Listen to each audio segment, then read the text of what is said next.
So yun o, takaw nila ng molasses na may asin. Yan o. Ayan o. So nilagay na natin sila dito sa may kulungan ng kambing. Sineparate lang natin sila. Ito naman yung mga kambing natin o. Okay, nagkakan din sila.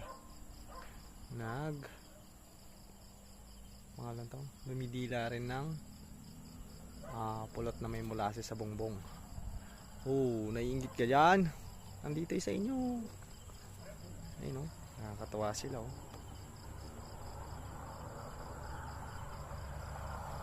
Allah.